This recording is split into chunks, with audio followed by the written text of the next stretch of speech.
3D LifePrints is a medical 3D printing company. Everything we do starts with a patient scan, and we take that scan and then create things from it.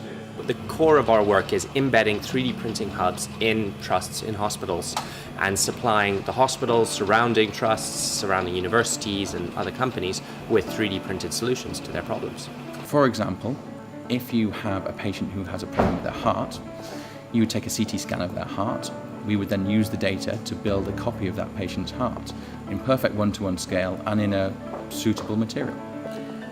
Well, I think the most powerful response I've had to a model when I provided it to a surgeon was for a scoliotic spine that we provided at Alder Hey Hospital.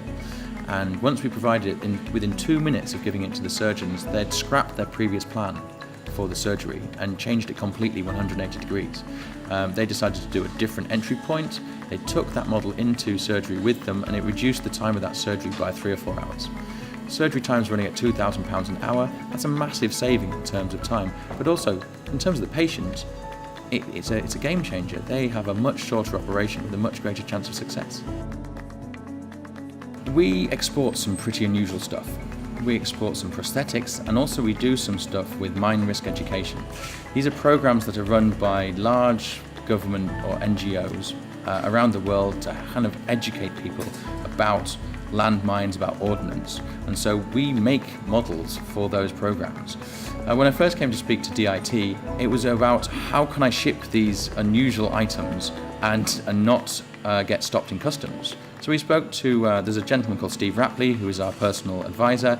He was incredibly helpful about setting us up with meetings with the right people, putting in touch, for example, with the embassies in the countries we're sending these products to, and he's been a tremendous help to us. Being able to have that guidance from Newable is really, it's reassuring from a export perspective, and you can go about your business with that added confidence. The most helpful thing has really been the connections.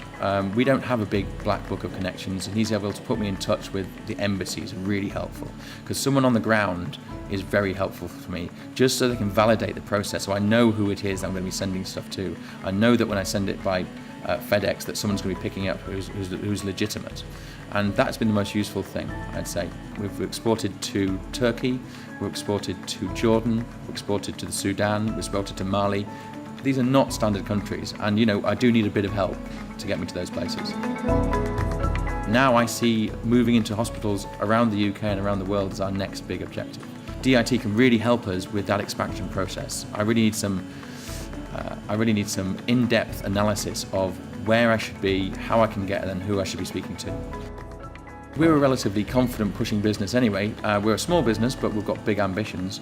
But I think sometimes having that backup, that wealth of knowledge, somewhere someone can come in and give you a proper answer to a question you didn't really have the answer to, that's something that gives you a lot of confidence.